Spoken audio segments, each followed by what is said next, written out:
This excerpt was taken from a Full and Bloom interview with producer-engineer Alex Woltman. You can listen to the entire interview at fullandbloom.com or on YouTube. Click the links in the description. I got a good one here, too. Okay, so you might know some pieces on this. We get done with the record, and I think, is it Benelli that's now... He can't go. Okay, they're going to do the Donington or some monster of rock or something in England. It'll be a big rock fest in the summer of that summer, which would be 86. And Blackie goes, "You know any drummers?" I'm like, "Yeah." Oh, you mean Steve Riley couldn't go? No, yeah, you're right. Riley couldn't go. So Blackie's like, "Got to find a drummer. They're going to go play this big show." And so I would. You ever hear of a guitar player named Greg Leon? Of course, yeah. Greg Leon Invasion. I think no. Well, I don't know if it was the Invasion or not, but Greg Leon had something to do with meeting Motley Crue before they were signed, kind of a thing. He was in Sweet 19 with Tommy Lee. Yeah. Okay, so I met Greg Leon, and then in playing Greg Leon's band was a guy who I ended up producing the Lizzie Borden record with, Elliot Solomon, who became my really good buddy for a while. And the drummer in their band was a dude named Kelly. Can't tell you the last name. I don't know it. And so this Kelly guy was like, man, he was one damn good drummer. Now he's just in an LA band, right? Greg Leon's band. Poor Greg never hit it big in his bands, right? So I did some recordings with him, and it wasn't quite good enough of a band. But this drummer guy's great. So Blackie goes, you got a drummer? I'm like, yeah, I got this guy I could hook you up with. I said, but I'm going to give a disclaimer. I only know the guy from having him come into the studio and play drums. I don't personally know him, so I can't vouch for his character. And I was really clear because, if someone wants a referral, I'm only going to go off the fact this guy could play, and he could play like no one's business.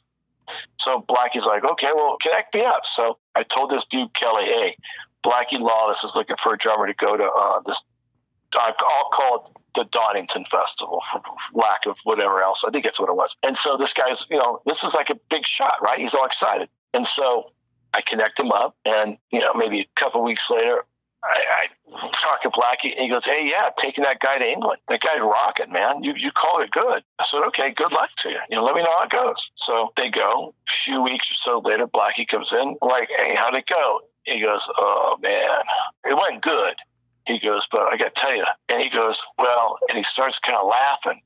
And he kind of puts his head down, shaking his head. I'm thinking, what the hell went wrong? And he says, they're getting ready to go on stage. And, this is like the massive rock concert. There's thousands of people out there, tens of thousands. And he says they're backstage, and they have maybe 10 minutes to go. And he hears the crowd go nuts. And he looks up, he goes, what the hell's going on? Why is the crowd screaming their head off? And he looks around, and there's Donnie Rod, and there's Holmes. He walks to the side of the stage, and he says the drummer is standing in the middle of the stage with his arms up, and he's throwing the devil horns, and he's taking bows right in front of the big crowd all by himself. And so I go, what the hell did you do? He goes, I told the guys, get your ass out there now. We got to start. So he runs out there, and they play the set. He said the set went really well. He said the second it was done, he told his roadies, grab the son of a bitch and take him straight to the airport. So this dude named Kelly had his golden 90 minutes or probably an hour. And what, could you believe the arrogance of some dude who gets hired to go out with an internationally recognized touring band, and he's walked in front of the crowd of 50, 60, 70,000 people, and he's putting his arms up in the air like, look at me. To have seen Blackie's face would have been worth $1 million. and so I just like, oh, dude, I'm sorry. He goes, you didn't know. I said, yeah, I remember I go, told you I'm not going to vouch for his character. I can just tell you, I know a good drummer when I see a good drummer.